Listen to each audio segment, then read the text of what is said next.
ਦੇਸ਼ ਅੰਦਰ ਹੇਠਲੀਆਂ ਅਦਾਲਤਾਂ ਤੋਂ ਲੈ ਕੇ ਦੇਸ਼ ਦੀ ਸਰਵਉੱਚ ਅਦਾਲਤ ਸੁਪਰੀਮ ਕੋਰਟ ਵਿੱਚ ਕਈ ਅਜਿਹੇ ਮਹੱਤਵਪੂਰਨ ਤੇ ਨਾਜ਼ੁਕ ਕੇਸ ਪੈਂਡਿੰਗ ਨੇ ਜਿਨ੍ਹਾਂ 'ਤੇ ਅਜੇ ਤੱਕ ਸੁਣਵਾਈ ਨਹੀਂ ਹੋਈ। ਪਰ ਇੱਕ ਮਸਲਾ ਬਹੁਤ ਹੀ ਦੇਸ਼ ਅੰਦਰ ਗੰਭੀਰ ਬਣ ਚੁੱਕਾ ਸੀ, ਉਹ ਸੀ ਸੁਪਰੀਮ ਕੋਰਟ ਵਰਸਸ ਪ੍ਰਸ਼ਾਂਤ ਭੂਸ਼ਣ। ਉਸ ਮਸਲੇ 'ਤੇ ਅੱਜ ਫੈਸਲਾ ਦੇ ਦਿੱਤਾ ਗਿਆ। ਪ੍ਰਸ਼ਾਂਤ ਭੂਸ਼ਣ ਜੀ ਨੂੰ 1 ਰੁਪਏ ਦਾ ਜੁਰਮਾਨਾ ਲਾ ਦਿੱਤਾ। ਅਗਰ ਉਹ ਨਹੀਂ 1 ਰੁਪਈਆ ਅਦਾ ਕਰਦੇ तो 3 साल तक वकालत नहीं कर सकते तो नाल 3 महीनों की उन्होंने जेल भी हो सकती है। कि देश अंदर अज कानून जितया जां प्रशांत भूषण जी, जब पूरा माजरा की ये असीं समझण दा यतन करांगे। पंजाब अते हरियाणा हाई कोर्ट के सीनियर एडवोकेट राजविंदर सिंह बैंस उन्हां कोल। बैंस साहब 1 रुपये का जुर्माना, इहदा लॉजिक की है? ये पूरा जिहड़ा एपीसोड है इहदा अंत की? 1 ਰੁਪਏ ਦਾ ਜੁਰਮਾਨਾ, 108 ਪੇਜ ਦੀ ਪਹਿਲੀ ਜਜਮੈਂਟ ਜਿੱਥੇ ਪ੍ਰਸ਼ਾਂਤ ਭੂਸ਼ਣ ਨੂੰ ਕਿਹਾ ਕਿ ਉਹ ਗਿਲਟੀ ਆਫ ਕੰਟੈਂਪਟ ਨੇ। ਉਸ ਤੋਂ ਬਾਅਦ 82 ਪੇਜ ਦੀ ਨਵੀਂ ਜਜਮੈਂਟ ਜਿੱਥੇ ਕਿਹਾ ਕਿ 1 ਰੁਪਏ ਦਾ ਜੁਰਮਾਨਾ ਚਾਹੀਦਾ ਹੈ ਐਂਡ ਹੀ ਇਜ਼ ਗਿਲਟੀ। ਅਤੇ ਜੇ 1 ਰੁਪਏ ਦਾ ਜੁਰਮਾਨਾ ਨਹੀਂ ਦੇਣਗੇ ਉਹ 15 ਦਿਨ ਦੇ ਅੰਦਰ 15 ਸਤੰਬਰ ਤੱਕ ਟਾਈਮ ਦਿੱਤਾ ਹੈ, ਫਿਰ ਉਹਨਾਂ ਨੂੰ 3 ਮਹੀਨੇ ਦੀ ਸਜ਼ਾ ਭੁਗਤਣੀ ਪਏਗੀ ਜੇਲ੍ਹ ਵਿੱਚ, ਅਤੇ 3 ਸਾਲ ਲਈ ਸੁਪਰੀਮ ਕੋਰਟ ਦੇ ਵਿੱਚ ਪ੍ਰੈਕਟਿਸ ਨਹੀਂ ਕਰ ਪਾਉਣਗੇ। ਔਰ ਜੇ ਤੁਸੀਂ ਦੇਖੋ ਜਿਹੜੀਆਂ 2-2 ਲਾਈਨਾਂ ਦੀਆਂ ਟਵੀਟ ਸੀ, ਉਹ ਛੋਟੇ ਜਿਹੇ ਮੁੱਦੇ ਨੂੰ ਇੰਨਾ ਲਮਕਾਉਣਾ, ਇੰਨਾ ਵਧਾਉਣਾ ਕਿਸੇ ਪਾਸੋਂ ਵੀ ਘੱਟੋ ਘੱਟ ਲੋਕਾਂ ਦੇ ਹਿੱਤ ਵਿੱਚ ਤਾਂ ਨਹੀਂ ਹੈ। ਨਾ ਹੀ ਇਹ ਹਾਈ ਕੋਰਟ ਜਾਂ ਸੁਪਰੀਮ ਕੋਰਟ ਦੀ ਇਹ ਡਿਊਟੀ ਹੈ ਕਿ ਸਾਰਾ ਧਿਆਨ ਰੱਖਣ ਕਿ ਸਾਡੀ ਕੌਣ ਬੇਇੱਜ਼ਤੀ ਕਰ ਰਿਹਾ ਅਤੇ ਸਾਡੀ ਕੌਣ ਇੱਜ਼ਤ ਕਰ ਰਿਹਾ। ਸੁਪਰੀਮ ਕੋਰਟ ਦਾ ਕੰਮ ਹੈ ਲੋਕਾਂ ਦੇ ਹੱਕਾਂ ਦੀ ਰਾਖੀ ਕਰਨਾ, ਜਿਹੜੇ ਵੱਡੇ ਵੱਡੇ ਸੰਵਿਧਾਨਿਕ ਮਾਮਲੇ ਉਹਨਾਂ ਦਾ ਜਲਦੀ ਤੋਂ ਜਲਦੀ ਫੈਸਲਾ ਕਰਨਾ। ਜਿਹੜੇ ਆ ਕ੍ਰਿਮੀਨਲ ਅਪੀਲਸ ਦਾ ਆਖਰੀ ਕੋਰਟ ਹੈ, ਕਿਸੇ ਨੂੰ ਡੈਥ ਸੈਂਟੈਂਸ ਹੋਈ ਹੈ, ਕਿਸੇ ਨੂੰ ਉਮਰ ਕੈਦ ਹੋਈ ਹੈ, ਉਹਨਾਂ ਨੂੰ ਜਿੰਨੀ ਜਲਦੀ ਫੈਸਲਾ ਕਰੋ ਕੋਈ ਬਚ ਜਾਂਦਾ ਹੈ, ਕਿਸੇ ਨੂੰ ਕੋਈ ਜਿੰਨੀ ਜਲਦੀ ਫੈਸਲਾ ਹੋਵੇ ਤਾਂ ਉਨੀ ਜਲਦੀ ਲੋਕਾਂ ਨੂੰ ਇਨਸਾਫ ਮਿਲਦਾ। ਫਿਰ ਸੁਪਰੀਮ ਕੋਰਟ ਸਾਰੇ ਦੇਸ਼ ਲਈ ਕਾਨੂੰਨ ਬਣਾਉਂਦਾ, ਉਹਨਾਂ ਦੀ ਜਜਮੈਂਟ ਸਾਰੇ ਦੇਸ਼ ਲਈ ਕਾਨੂੰਨ ਬਣਦੀ। ਤਾਂ ਜਿਹੜੀਆਂ ਚੀਜ਼ਾਂ ਵਿੱਚ ਡਿਫਰੈਂਟ ਹਾਈ ਕੋਰਟਸ ਨੇ ਅਲੱਗ-ਅਲੱਗ ਰੁਖ ਲਏ ਹੈ, ਅਲੱਗ-ਅਲੱਗ ਜਜਮੈਂਟ ਦਿੱਤੀਆਂ, ਉਹਨਾਂ ਨੂੰ ਦੋਨਾਂ ਨੂੰ ਕੰਸਾਈਲ ਕਰਕੇ ਰੀਕਨਸਾਈਲ ਕਰਕੇ ਇੱਕ ਜਜਮੈਂਟ ਦੇਣੀ ਇੱਕ ਬੜਾ ਵੱਡਾ ਰੋਲ ਹੈ। ਜਿੱਦਾਂ ਪਾਰਲੀਮੈਂਟ ਦਾ ਰੋਲ ਹੈ ਨਾ ਕਿ ਕਾਨੂੰਨ ਬਣਾਉਣਾ, ਇਸੇ ਤਰ੍ਹਾਂ ਕਾਨੂੰਨ ਨੂੰ ਸਿੱਧਾ ਕਰਨਾ, ਕਰੀਜ਼ਾਂ ਉਹਦੀਆਂ ਖ਼ਤਮ ਕਰਨੀਆਂ, ਅਤੇ ਜਿੱਥੇ ਜਿੱਥੇ ਐਂਬੀਗੁਇਟੀ ਹੈ ਉਹ ਖ਼ਤਮ ਕਰਨੀਆਂ ਅਤੇ ਇੱਕ ਡੈਫੀਨੇਟਿਵ ਜਜਮੈਂਟ ਦੇਣੀ। ਸੁਪਰੀਮ ਕੋਰਟ ਦਾ ਬੜਾ ਅਹਿਮ ਰੋਲ ਹੈ। ਤਾਂ ਹੀ ਇਹਨੂੰ ਕਹਿੰਦੇ ਕੌਂਸਟੀਟਿਊਸ਼ਨਲ ਕੋਰਟ, ਸੰਵਿਧਾਨਿਕ ਕੋਰਟ ਇਸ ਲਈ ਕਹਿੰਦੇ ਕਿ ਸੰਵਿਧਾਨ ਦੀਆਂ ਸਾਰੀਆਂ ਜਿਹੜੀਆਂ ਪ੍ਰੋਬਲਮਾਂ ਜਿਹੜੀਆਂ ਡਿਫਰੈਂਟ ਇੰਟਰਪ੍ਰੀਟੇਸ਼ਨ ਸੰਵਿਧਾਨਿਕ ਪ੍ਰੋਵੀਜ਼ਨਸ ਦੀਆਂ, ਐਕਟਸ ਦੀਆਂ, ਉਹਨਾਂ ਸਭ ਦੀ ਇੱਕ ਇੰਟਰਪ੍ਰੀਟੇਸ਼ਨ ਸਾਰੇ ਦੇਸ਼ ਨੂੰ ਪਤਾ ਲੱਗੇ। ਕਿਉਂਕਿ ਇਸ ਦੇਸ਼ ਵਿੱਚ 22-23 ਹਾਈ ਕੋਰਟ ਨੇ, ਉਹ ਅਲੱਗ-ਅਲੱਗ ਤਰ੍ਹਾਂ ਦੇ ਜਜਮੈਂਟਸ ਦਿੰਦੇ ਨੇ। ਉਹਨਾਂ ਨੂੰ ਇੱਕ ਤਰੀਕੇ ਨਾਲ ਸਾਰਾ ਦੇਖੇ ਕਿਹੜੀ ਠੀਕ ਹੈ ਕਿਹੜੀ ਗਲਤ ਹੈ, ਕੰਮ ਹੈ ਸੁਪਰੀਮ ਕੋਰਟ ਦਾ। ਸੁਪਰੀਮ ਕੋਰਟ ਨੂੰ ਸਾਰਾ ਟਾਈਮ ਇਸ ਗੱਲ 'ਤੇ ਲਗਾਏ ਜਾਏ, ਕਿਉਂਕਿ ਜੇ ਤੁਸੀਂ ਦੇਖੋ ਕਿ 120 ਕਰੋੜਾਂ ਵਿੱਚੋਂ ਘੱਟੋ ਘੱਟ 2-4 ਕਰੋੜ ਤੱਕ ਕਮੈਂਟ ਕਰਦੇ ਨੇ ਸੁਪਰੀਮ ਕੋਰਟ ਦੇ ਜਜਮੈਂਟਸ 'ਤੇ। ਔਰ ਜੇ ਇਹ ਆਫਿਸ ਪਬਲਿਕ ਹੈਗਾ, ਜਿੰਨੀਆਂ ਉਹ ਜਜਮੈਂਟ ਦਿੰਦੇ ਹੈ, ਉਹ ਜਿੱਦਾਂ ਅਸੀਂ ਪਾਰਲੀਮੈਂਟ ਨੂੰ ਕ੍ਰਿਟਿਸਾਈਜ਼ ਕਰਦੇ ਹਾਂ, ਜਿੱਦਾਂ ਆਪਾਂ ਜੱਜਾਂ ਨੂੰ ਕ੍ਰਿਟਿਸਾਈਜ਼ ਕਰਦੇ, ਉਸੇ ਤਰ੍ਹਾਂ ਉਹਨਾਂ ਦੀ ਜਜਮੈਂਟਸ ਨੂੰ ਕਰਦੇ ਹੋ। ਅਗਰ ਕਿਸੇ ਜਜਮੈਂਟ 'ਤੇ ਕ੍ਰਿਟਿਸਾਈਜ਼ ਕੋਈ ਕਰਦੇ, ਆਲੋਚਨਾ ਕਰਦੇ, ਤਾਂ ਉਹਦੇ 'ਚ ਸੁਪਰੀਮ ਕੋਰਟ ਨੂੰ ਇੰਨਾ ਆਪਣੇ ਆਪ 'ਤੇ ਟੱਚੀ ਨਹੀਂ ਹੋਣਾ ਚਾਹੀਦਾ ਹੈਗਾ ਕਿ ਉਹਦੇ ਨਾਲ ਜਿਹੜੀ ਐਡੀ ਵੱਡੀ ਦੇਸ਼ ਦੀ ਜਿਹੜੀ ਸਟੈਬਲਿਸ਼ਮੈਂਟ ਆ ਉਹ ਖਤਰੇ 'ਚ ਪੈ ਜਾਏਗੀ। ਬਿਲਕੁਲ ਰਾਦਰ ਸੁਪਰੀਮ ਕੋਰਟ ਨੂੰ ਪਰਵਾਹ ਨਹੀਂ ਕਰਨੀ ਚਾਹੀਦੀ। ਤੁਸੀਂ ਦੇਖਿਆ ਉਸ ਹਿਸਾਬ ਨਾਲ ਪਾਰਲੀਮੈਂਟ ਨੇ ਕਦੇ, ਪਾਰਲੀਮੈਂਟ ਕੋਲ ਹੀ ਪਾਵਰ ਹੈ ਕਿ ਜੇ ਤੁਸੀਂ ਉਹਦੀ ਬੇਇੱਜ਼ਤੀ ਕਰੋ, ਉਹਦੇ ਖਿਲਾਫ ਬੋਲੋ ਤਾਂ ਕਿਸੇ ਨੂੰ ਸਜ਼ਾ ਦੇ ਸਕਦੇ। ਕਿੰਨੀ ਕੁ ਵਾਰੀ ਕਿਸੇ ਪਾਰਲੀਮੈਂਟ ਨੇ ਜਾਂ ਕਿਸੇ ਸਟੇਟ ਲੈਜਿਸਲੇਸ਼ਨ ਨੇ ਕਿਸੇ ਨੂੰ ਬੁਲਾਇਆ, ਆਡੀਟਰ ਨੂੰ ਬੁਲਾਇਆ? ਕਦੇ ਨਹੀਂ ਬੁਲਾਇਆ। ਕਿਉਂਕਿ ਜਦੋਂ ਆਪਾਂ ਕਹਿੰਦੇ ਹਾਂ ਲੋਕਤੰਤਰ 'ਚ ਬੋਲਣ ਦੀ ਆਜ਼ਾਦੀ, ਉਹ ਆਜ਼ਾਦੀ ਦਾ ਮਤਲਬ ਇਹ ਵੀ ਹੈ ਕਿ ਜਿਹੜਾ ਪਬਲਿਕ ਆਫਿਸ ਦੇ ਵਿੱਚ ਆਉਂਦਾ ਹੈ ਉਹਨੂੰ ਇਹੋ ਜਿਹੀ ਸੈਂਸਿਟਿਵਿਟੀ ਨਾ ਹੋਵੇ। ਜੇ ਤੁਸੀਂ ਇੰਨੇ ਸੈਂਸਿਟਿਵ ਹੋ ਤਾਂ ਤੁਸੀਂ ਆਫਿਸ ਨਾ ਹੋਲਡ ਕਰੋ। ਐਡਾ ਵੱਡਾ ਆਫਿਸ ਹੋਵੇ, ਤੁਸੀਂ ਦੇਸ਼ ਲਈ ਕਾਨੂੰਨ ਬਣਾਉਂਦੇ ਹੋ ਔਰ ਤੁਸੀਂ ਦੇਸ਼ ਦੇ ਲੋਕਾਂ ਦਾ ਆਪਣੇ ਬਾਰੇ ਸੁਣਨਾ ਵੀ ਨਹੀਂ ਚਾਹੁੰਦੇ ਹੋ, ਕਿਉਂਕਿ ਤੁਹਾਡੀ ਹਰ ਜਜਮੈਂਟ ਹਜ਼ਾਰਾਂ ਤਰੀਕਿਆਂ ਨਾਲ ਕ੍ਰਿਟਿਸਾਈਜ਼ ਹੋਏਗੀ। ਔਰ ਇਹ ਆਪ ਸੁਪਰੀਮ ਕੋਰਟ ਮੰਨਦਾ ਕਿ ਕਿਉਂਕਿ ਤੁਸੀਂ ਉਸ ਸੀਟ 'ਤੇ ਬੈਠ ਗਏ, ਇਹਦਾ ਮਤਲਬ ਨਹੀਂ ਕਿ ਤੁਹਾਨੂੰ ਪੂਰਾ ਸੱਤ ਪਤਾ ਹੈ। ਇਹ ਕੋਈ ਧਰਮ ਦੀ ਪਰਿਭਾਸ਼ਾ ਨਹੀਂ ਹੈ ਕਿ ਤੁਸੀਂ ਪਰਮ ਗੁਰੂ ਬਣ ਗਏ ਹੋ। ਸੁਪਰੀਮ ਕੋਰਟ ਜਾਂ ਹਾਈ ਕੋਰਟ 'ਤੇ ਬੈਠ ਕੇ ਵੀ ਤੁਸੀਂ ਥਾਣੇਦਾਰ ਨਹੀਂ ਬਣ ਸਕਦੇ, ਹੋ ਹੀ ਨਹੀਂ ਸਕਦੇ। ਜੁਡੀਸ਼ਰੀ ਦਾ ਰੋਲ ਹੀ ਨਹੀਂ ਥਾਣੇਦਾਰ ਬਣਨਾ।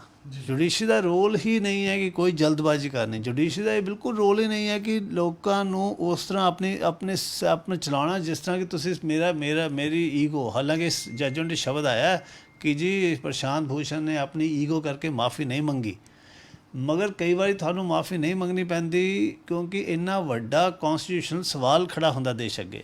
ਹੁਣ ਪੂਰੇ ਦੇਸ਼ ਵਿੱਚ ਤੁਸੀਂ ਦੇਖੋ ਆਜ਼ਾਦੀ, ਬੋਲਣ ਦੀ ਆਜ਼ਾਦੀ 'ਤੇ ਕਾਫੀ ਅੰਕੁਸ਼ ਲਗਾ ਰਹੀ ਹੈ ਸਰਕਾਰ ਵੀ। ਜਿਹੜਾ ਬੰਦਾ ਐਕਟਿਵਿਸਟ ਵਕੀਲ ਬੋਲ ਰਿਹਾ ਉਹਦੇ ਕੋਈ ਨਾ ਕੋਈ ਕੇਸ ਪਾ ਕੇ ਉਹਨੂੰ ਜੇਲ੍ਹ ਵਿੱਚ ਭੇਜਿਆ ਜਾ ਰਿਹਾ। ਹੁਣ ਸੁਪਰੀਮ ਦੇਸ਼ ਦੇ ਸਭ ਤੋਂ ਵੱਡਾ ਵਕੀਲ ਹੋਵੇ, ਸਭ ਤੋਂ ਜੇ ਘੱਟੋ ਘੱਟ ਉਹ ਵਕੀਲ ਹੈ ਜਿਹਦੀ ਸਭ ਤੋਂ ਜ਼ਿਆਦਾ ਇੱਜ਼ਤ ਹੈ। ਵਕੀਲ ਤਾਂ ਬਹੁਤ ਨੇ, ਮਹਿੰਗੇ ਵਕੀਲ ਨੇ, 35-35 ਲੱਖ ਪਰ ਹੀਅਰਿੰਗ ਤੇ ਲੈਂਦੇ ਨੇ, ਬਟ ਕਿਸੇ ਉਹਨਾਂ ਵਕੀਲਾਂ ਦੀ ਉਨੀ ਇੱਜ਼ਤ ਨਹੀਂ ਜਿੰਨਾ ਪ੍ਰਸ਼ਾਂਤ ਭੂਸ਼ਣ ਦੀ ਇੱਜ਼ਤ ਹੈ, ਜਿੰਨਾ ਉਹਦੇ ਪਿਤਾ ਜੀ ਦੀ ਇੱਜ਼ਤ ਤੇ ਸ਼ਾਂਤੀ ਭੂਸ਼ਣ ਨੇ, ਜਿਹਨੇ ਉਸ ਵੇਲੇ ਦੇ ਤਾਨਾਸ਼ਾਹ ਡਿਕਟੇਟਰ ਇੰਦਰਾ ਗਾਂਧੀ ਦੇ ਖਿਲਾਫ ਕੇਸ ਲੜਿਆ ਔਰ ਜਿੱਤਿਆ, ਔਰ ਫਿਰ ਪਾਰਲੀਮੈਂਟ ਨੇ ਕਾਨੂੰਨ ਬਦਲ ਕੇ ਇੰਦਰਾ ਗਾਂਧੀ ਨੂੰ ਪ੍ਰਧਾਨ ਮੰਤਰੀ ਚਲਾਈ ਰੱਖਿਆ। ਉਸ ਵੇਲੇ ਵੀ ਹਾਲਾਤਾਂ ਵਿੱਚ ਸ਼ਾਂਤੀ ਭੂਸ਼ਣ ਨੇ ਉਨੀ ਹਿੰਮਤ ਦਿਖਾਈ ਸੀ ਜਿਸ ਤਰ੍ਹਾਂ ਉਹਦਾ ਅੱਜ ਲੜਕਾ ਦਿਖਾ ਰਿਹਾ। ਔਰ ਦੇਸ਼ ਦੇ ਵਿੱਚ ਇਹੋ ਜਿਹੇ ਘੱਟ ਹੀ ਹੀਰੇ ਹੁੰਦੇ ਨੇ, ਉਹਨਾਂ ਨੂੰ ਬਚਾਉਣ ਦੀ ਡਿਊਟੀ ਹੁੰਦੀ ਕੋਰਟਾਂ ਦੀ, ਨਾ ਕਿ ਕੋਰਟ ਉਹਨੂੰ ਹੀ ਖਤਮ ਕਰਨ ਦੀ ਕੋਸ਼ਿਸ਼ ਕਰਨ।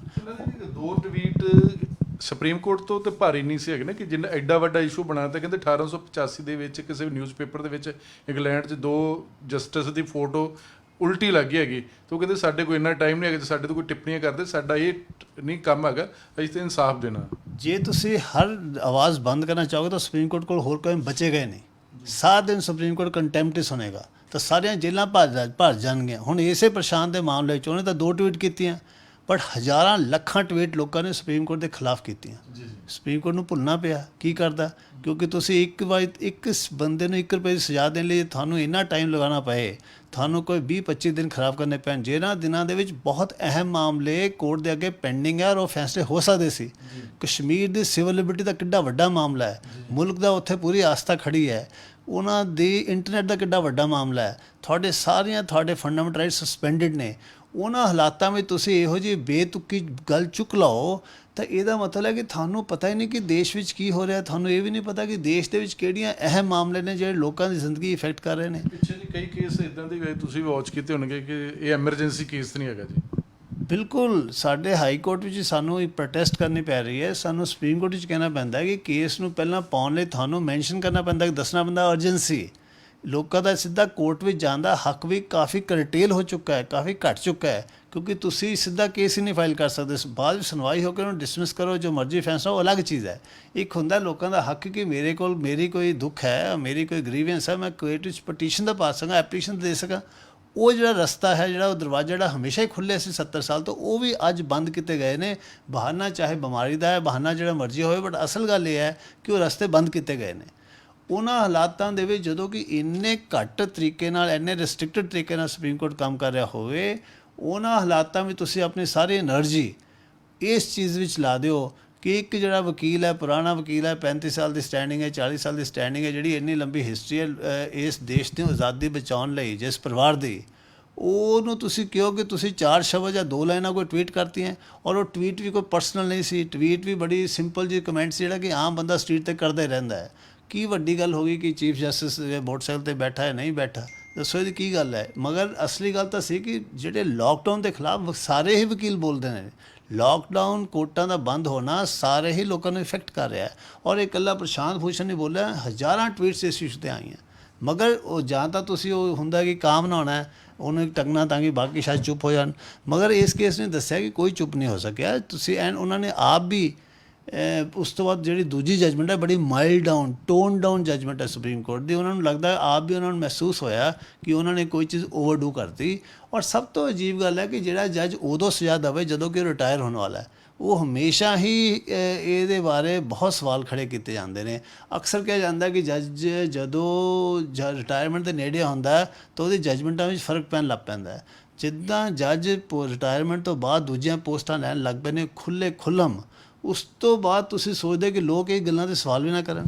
ਮੈਂ ਸਭ ਕਹਿ ਰਹੀ ਕਿ ਜਦੋਂ ਜੱਜ, ਚਾਹੇ ਉਹ ਹਾਈ ਕੋਰਟ ਦਾ, ਚਾਹੇ ਸੁਪਰੀਮ ਕੋਰਟ ਦਾ, ਅਗਰ ਰਿਟਾਇਰਮੈਂਟ ਤੋਂ ਬਾਅਦ ਵੀ ਉਹਨਾਂ ਦੇ ਖਿਲਾਫ ਟਿੱਪਣੀ ਕਰ ਦੋ, ਉਹ ਵੀ ਜੀ ਅਦਾਲਤ ਦੀ ਹੱਦ ਤੱਕ ਬਣ ਜਾਂਦਾ ਜੀ। ਨਹੀਂ, ਇਹ ਇਹਨਾਂ ਨੇ, ਹਾਲਾਂਕਿ ਇਹ ਹੋ ਚੁੱਕਾ ਹੈ।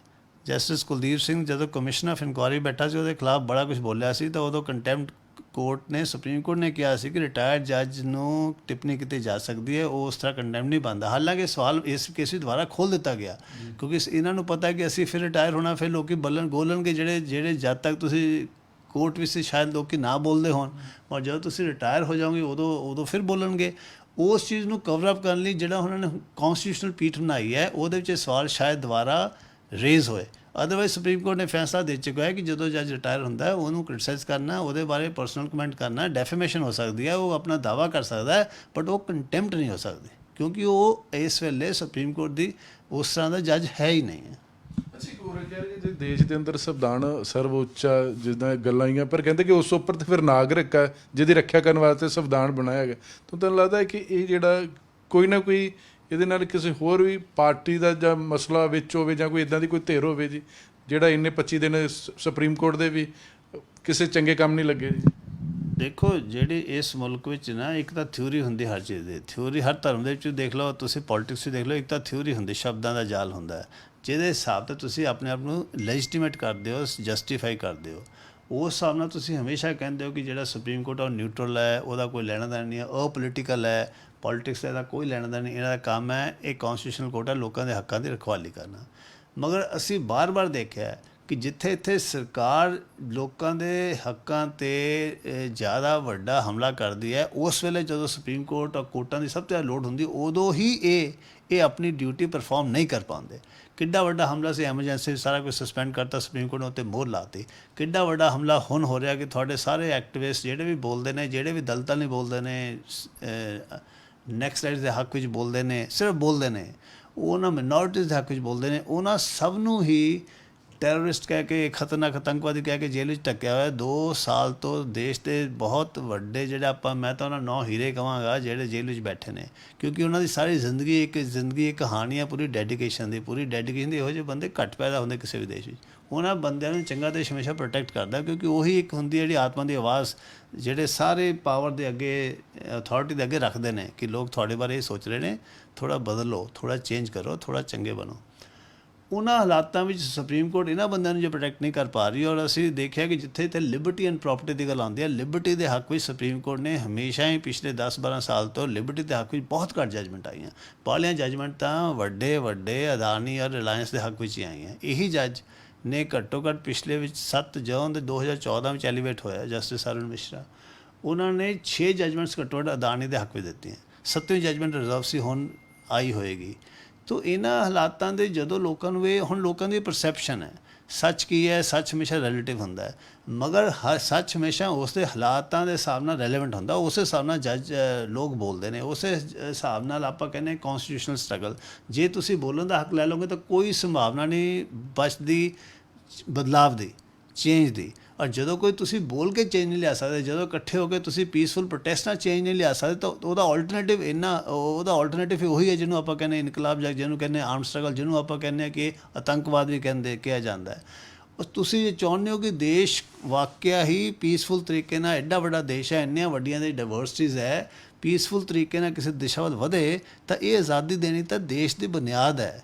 ਜੇ ਤੁਸੀਂ ਇਹ ਆਜ਼ਾਦੀ ਖੋਲੋਗੇ, ਚਾਹੇ ਸੁਪਰੀਮ ਕੋਰਟ ਖੋ ਰਿਹਾ, ਚਾਹੇ ਸਰਕਾਰ ਖੋ ਰਹੀ ਹੋਵੇ, ਤਾਂ ਫਿਰ ਦੇਸ਼ ਹਮੇਸ਼ਾ ਦੂਸਰੇ ਪਾਸੇ ਜਾਣਾ, ਜਿਸ ਤੋਂ ਤੁਸੀਂ ਸਭ ਤੋਂ ਜ਼ਿਆਦਾ ਡਰਦੇ ਹੋ, ਜਿਸ ਤੋਂ ਬਾਅਦ ਤੁਹਾਨੂੰ ਸਭ ਤੋਂ ਜ਼ਿਆਦਾ ਡਰ ਲੱਗਦਾ ਹੈ। ਚਾਹੇ ਉਹ ਤੁਸੀਂ ਕਹਿ ਲਓ ਸਿੱਖਾਂ ਦੀ ਸਟਰਗਲ, ਚਾਹੇ ਤੁਸੀਂ ਕਹਿ ਲਓ ਦਲਿਤਾਂ ਦੀ ਸਟਰਗਲ, ਚਾਹੇ ਤੁਸੀਂ ਸੈਂਟਰਲ ਇੰਡੀਆ ਵਿੱਚ ਆਦਿਵਾਸੀਆਂ ਦੀ ਸਟਰਗਲ ਕਹਿ ਲਓ, ਉਹ ਸਾਰੀਆਂ ਸਟਰਗਲਾਂ ਜਦੋਂ ਤੁਸੀਂ ਬਿਲਕੁਲ ਬਰੂਟੈਲਿਟੀ ਖਤਮ ਕਰਦੇ ਹੋ, ਫਿਰ ਵਾਇਲੈਂਸ ਇੰਟਰੋਡਿਊਸ ਹੁੰਦੀ ਹੈ। ਜਿਹੜੇ ਸਰਕਾਰੀ ਸੰਵਿਧਾਨ ਦੇ ਵਿੱਚ 4 ਪਿਲਰ ਜੀ, ਲੋਕੀ ਕਹਿ ਰਹੇ ਕਿ ਵਿਧਾਨ ਪਾਲਿਕਾ ਦੀ ਜਵਾਬ ਤਲਬੀ ਆ, ਕਾਰਜਪਾਲਿਕਾ ਦੀ ਜਵਾਬ ਤਲਬੀ, ਹੁਣ ਲੋਕਾਂ ਨੇ ਮੀਡੀਆ ਦੀ ਵੀ ਜਵਾਬ ਤਲਬੀ ਕਰ ਰਹੇ ਨੇ ਕਿ ਜੀ ਗੋਦੀ ਮੀਡੀਆ, ਵਿਕਾਊ ਮੀਡੀਆ। ਤਾਂ ਲੱਗਦਾ ਕਿ ਜਿਹੜੀ ਦੇਸ਼ ਦੀ ਨਿਆਂਪਾਲਿਕ ਹੈ, ਇਹਦੀ ਵੀ ਜਵਾਬ ਤਲਬੀ ਜ਼ਰੂਰੀ ਹੈ, ਉਹ ਪੜਚੋਲ ਹੋਣੀ ਚਾਹੀਦੀ ਹੈਗੀ ਹੈ। ਇੱਕੋ ਹੀ ਤਾਂ ਵਿੰਗ ਹੈ ਸਰਕਾਰ ਦਾ ਜਿਹਦੇ ਵਿੱਚ ਕੋਈ ਅਕਾਊਂਟੇਬਿਲਿਟੀ ਸਿੱਧੇ ਤਰੀਕੇ ਨਾਲ ਨਹੀਂ ਹੈ। ਇਹ ਇਲੈਕਟਡ ਬੰਦੇ ਨਹੀਂ ਹੈ। ਪੋਲੀਟੀਸ਼ੀਅਨ ਦੇਖੋ ਕਿੱਡੀ ਵੱਡੀ ਅਕਾਊਂਟੇਬਿਲਿਟੀ, 5 ਸਾਲ ਬਾਅਦ ਉਹਨਾਂ ਨੂੰ ਲੋਕਾਂ ਦੇ ਦਰਬਾਰ ਵਿੱਚ ਜਾਣਾ ਪੈਂਦਾ ਹੈ, ਲੱਖਾਂ ਲੋਕਾਂ ਕੋਲੋਂ ਮਾਫੀ ਮੰਗਣੀ ਪੈਂਦੀ ਹੈ, ਲੱਖਾਂ ਲੋਕਾਂ ਕੋਲੋਂ ਵੋਟਾਂ ਮੰਗਣੀਆਂ ਪੈਂਦੀਆਂ, ਫਿਰ ਉਹਨਾਂ 'ਤੇ ਸਟੈਂਪ ਲੱਗਦੀ ਹੈ ਕਿ ਤੁਸੀਂ ਵਾਪਸ ਜਾਓ, ਅਦਰਵਾਈਜ਼ ਤਕਰੀਬਨ ਬਾਲੇ MP ਹਾਰ ਜਾਂਦੇ ਨੇ। ਤੁਸੀਂ ਬਾਕੀ ਵਿੰਗਸ ਦੇਖੋ, ਕੰਡਕਟ ਰੂਲਸ ਨੇ, ਹਰ ਪੁਲਿਸ ਦੇ ਖਿਲਾਫ ਜੁਡੀਸ਼ਰੀ ਐਕਸ਼ਨ ਲੈ ਸਕਦੀ ਹੈ, ਦੂਸਰੇ ਡਿਪਾਰਟਮੈਂਟ ਦੇ ਖਿਲਾਫ ਸਰਕਾਰ ਐਕਸ਼ਨ ਲੈ ਸਕਦੀ ਹੈ, ਔਰ ਕੋਰਟਸ ਦਾ ਹਰ ਕਿਸੇ ਦੇ ਖਿਲਾਫ ਐਕਸ਼ਨ ਲੈ ਸਕਦੇ ਹੈ। ਇੱਕੋ ਹੀ ਆਰਗਨ ਹੈ ਜਿਹੜਾ ਕਿ ਜਿਹਦਾ ਕੋਈ ਉਹਨੂੰ ਜਵਾਬ ਤਲਬੀ ਨਹੀਂ ਕਰ ਸਕਦਾ, ਉਹ ਹੈਗੇ ਹਾਈ ਕੋਰਟ ਅਤੇ ਸੁਪਰੀਮ ਕੋਰਟ। ਇਹਨਾਂ ਦੇ ਜਵਾਬ ਤਲਬੀ ਸਿਰਫ ਓਪਨ ਕੋਰਟ ਸਿਸਟਮ ਨਾਲ ਹੀ ਹੁੰਦੀ ਹੈ। ਸਭ ਤੋਂ ਵੱਡੀ ਅਸਲੀਅਤ ਇਹਨਾਂ ਨੂੰ ਵਕੀਲਾਂ ਨੂੰ ਪਤਾ ਹੁੰਦਾ ਜਾਂ ਕਲਾਇੰਟਸ ਨੂੰ ਪਤਾ ਹੁੰਦਾ ਜਿਹਨਾਂ ਦੇ ਕੇਸ ਹੁੰਦੇ ਆ। ਇਹੀ ਤਾਂ ਲੋਕ ਹੈ ਇਸ ਲਈ ਕਹਿੰਦੇ ਕਿ ਕੋਰਟ ਦੀ ਜਿਹੜੀ ਪਾਵਰ ਪਬਲਿਕ ਓਪੀਨੀਅਨ ਹੈ। ਜਦ ਤੱਕ ਪਬਲਿਕ ਓਪੀਨੀਅਨ ਸੁਪਰੀਮ ਕੋਰਟ ਦੇ ਪਿੱਛੇ ਰਹੇਗੀ ਤਾਂ supreme court strong supreme court ਹੋਏਗਾ। ਅਦਰਵਾਈਜ਼ ਸੁਪਰੀਮ ਕੋਰਟ ਕੋਲ ਫੌਜ ਨਹੀਂ ਆਪਣੇ ਨੂੰ ਡਿਫੈਂਡ ਕਰਨ ਲਈ, ਸੁਪਰੀਮ ਕੋਰਟ ਕੋਲ ਪੁਲਿਸ ਫੋਰਸ ਨਹੀਂ ਹੈ। ਇਹ ਲੋਕਾਂ ਦੀ ਆਸਥਾ ਹੀ ਹੈ ਸੁਪਰੀਮ ਕੋਰਟ ਦੇ ਵਿੱਚ ਜਾਂ ਕੋਰਟਾਂ ਵਿੱਚ, ਤੇ ਜਿੱਥੇ ਸੁਪਰੀਮ ਕੋਰਟ ਦੀ ਇੰਨੀ ਪਾਵਰ ਤਾਂ ਸਰਕਾਰ ਵੀ ਸੁਣਦੀ ਹੈ, ਉਹਨਾਂ ਦੇ ਫੈਸਲੇ ਓਬੇ ਕਰਦੀ ਹੈ। ਅਦਰਵਾਈਜ਼ ਸਰਕਾਰ ਜਦ ਚਾਹੇ ਖਤਮ ਕੇ ਇਸ ਤਰ੍ਹਾਂ ਨਹੀਂ ਮੰਨਣਾ, ਸੁਪਰੀਮ ਕੋਰਟ ਕੀ ਕਰ ਸਕਦਾ?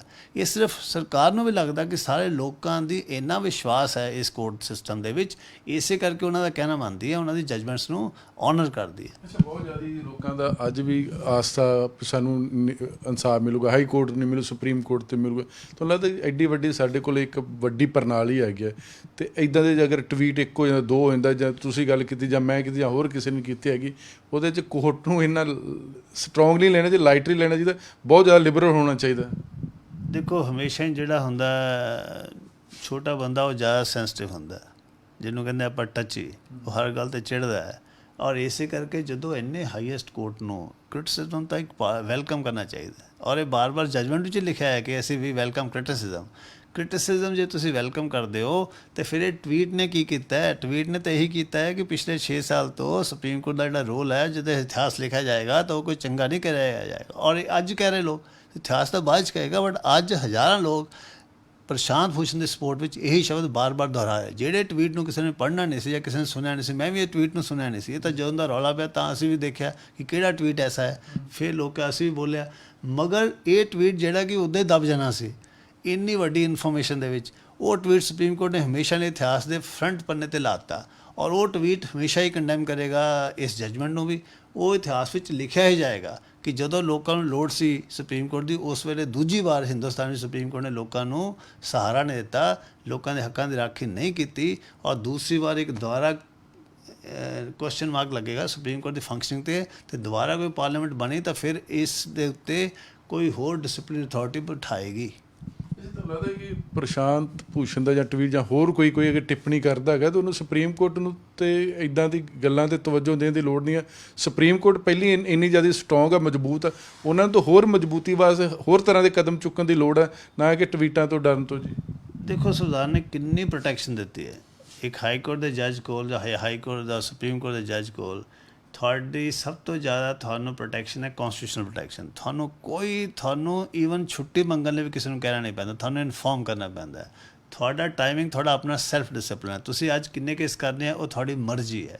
ਤੁਸੀਂ ਚਾਹੇ 1 ਕੇਸ ਕਰੋ, 2 ਕਰੋ, ਤਾਂ ਤੁਸੀਂ ਰਿਟਾਇਰ ਹੋ ਜਾਓ ਵਿਦਆਊਟ ਕੋਈ ਡਿਸਾਈਡ ਨਾ ਕਰੋ ਤਾਂ ਵੀ ਕੋਈ ਗੱਲ ਨਹੀਂ। ਤੁਸੀਂ ਜਜਮੈਂਟ ਛੋਟੀ ਲਿਖੋ, ਵੱਡੀ ਲਿਖੋ, ਕੋਈ ਮਤਲਬ ਨਹੀਂ ਹੈ। ਇੱਕੋ ਹੀ ਚੈੱਕ ਹੈ ਲੋਕਾਂ ਦਾ ਕ੍ਰਿਟਿਸਿਜ਼ਮ, ਜੇ ਵਕੀਲਾਂ ਦਾ ਕ੍ਰਿਟਿਸਿਜ਼ਮ ਕਿ ਤੁਸੀਂ ਕਿੱਦਾਂ ਕੋਰਟ ਵਿੱਚ ਕੰਡਕਟ ਕਰਦੇ ਹੋ, ਕੀ ਤੁਸੀਂ ਲਿਖਦੇ ਹੋ, ਤੁਹਾਡੀ ਜਜਮੈਂਟ ਤੁਹਾਡੇ ਬਾਰੇ ਦੱਸਦੀ ਹੈ।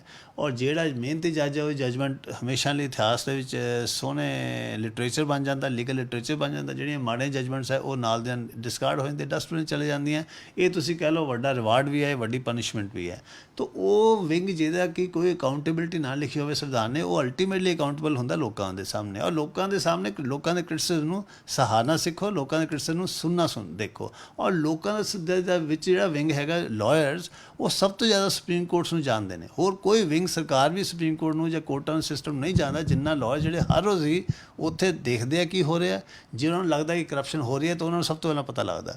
ਜੇ ਉਹਨਾਂ ਨੂੰ ਲੱਗਦਾ ਕਿ ਰਜਿਸਟਰੀ ਸਾਫ਼ ਸੁਥਰੀ ਕੰਮ ਕਰੇ ਤਾਂ ਉਹਨਾਂ ਨੂੰ ਸਭ ਤੋਂ ਪਹਿਲਾਂ ਪਤਾ ਲੱਗਦਾ। ਸਭ ਤੋਂ ਪਹਿਲਾਂ ਤਾਰੀਫ ਵੀ ਉਹੀ ਕਰਦੇ ਨੇ, ਸਭ ਤੋਂ ਪਹਿਲਾਂ ਕ੍ਰਿਟਿਸਾਈਜ਼ ਵੀ ਉਹੀ ਕਰਦੇ ਨੇ, ਕਿਉਂਕਿ ਉਹਨਾਂ ਨੂੰ ਸੁਪਰੀਮ ਕੋਰਟ ਆਪ ਮੰਨਦਾ ਕਿ ਇਨਸਾਫ ਦਾ ਇੱਕ ਹਿੱਸਾ ਹੈ।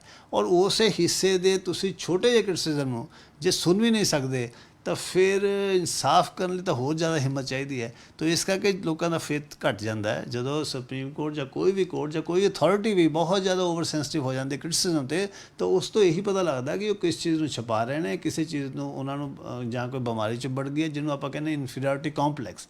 ਜੋ ਤੁਸੀਂ ਆਪਣਾ ਕੰਮ ਨਹੀਂ ਕਰ ਪਾਉਂਦੇ, ਤੁਹਾਡੇ ਅੰਦਰੋਂ ਤੁਸੀਂ ਖੋਖਲੇ ਹੁੰਦੇ ਜਾਂਦੇ ਹੋ, ਤੁਹਾਡੀ ਅੰਦਰਲੀ ਮੋਰਲ ਸਟਰੈਂਥ ਖਤਮ ਹੁੰਦੀ ਜਾ ਰਹੀ ਹੈ। ਅੱਜ ਜਿਹੜਾ ਸੁਪਰੀਮ ਕੋਰਟ ਦਾ ਇਹ ਫੈਸਲਾ ਹੈ, ਇੱਕੋ ਸ਼ੋਅ ਕਰਦਾ ਕਿ ਜਿਹੜੀ ਉਹਨਾਂ ਦੀ ਮੋਰਲ ਸਟਰੈਂਥ ਸੀ, ਜਿਸ 'ਤੇ ਲੋਕਾਂ ਨੇ ਉਹਨਾਂ ਨੂੰ ਇੰਨੇ ਸਾਲ ਸਪੋਰਟ ਕੀਤਾ ਸੀ, ਅੱਜ ਉਹਨਾਂ ਦੀ ਜਿਹੜੀ ਮੋਰਲ ਇਮੇਜ ਵੀ, ਮੋਰਲ ਸਟੈਂਡਿੰਗ ਵੀ ਤੇ ਮੋਰਲ ਫੋਰਸ ਵੀ ਘਟ ਗਈ ਹੈ। ਬਹੁਤ ਮਿਹਰਬਾਨੀ।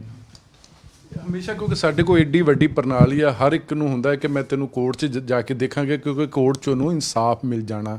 ਔਰ ਇਸ ਇਨਸਾਫ ਨੇ ਜਿਹੜਾ ਦੇਸ਼ ਦੇ ਅੰਦਰ ਪ੍ਰਣਾਲੀ ਨੇ, ਇਹਨੇ ਬਹੁਤ ਵੱਡੇ ਜਿਹੜੇ ਫੈਸਲੇ ਸੁਣਾਏ। ਕਿਸੇ ਦੇ ਹੱਕ ਵਿੱਚ ਵੀ ਫੈਸਲਾ ਜਦੋਂ ਸੁਣਾਇਆ ਜਾਂਦਾ ਤਾਂ ਇੱਕੋ ਗੱਲ ਕਹਿੰਦਾ ਹੈ ਕਿ ਅੱਜ ਦੇਸ਼ ਦਾ ਕਾਨੂੰਨ ਜਿੱਤ ਗਿਆ। ਕੈਮਰਾ ਮਨਦੀਪ ਸਿੰਘ ਦੇ ਨਾਲ ਜਗਤਾਰ ਸਿੰਘ, ਨਿਊਜ਼ ਚੰਡੀਗੜ੍ਹ।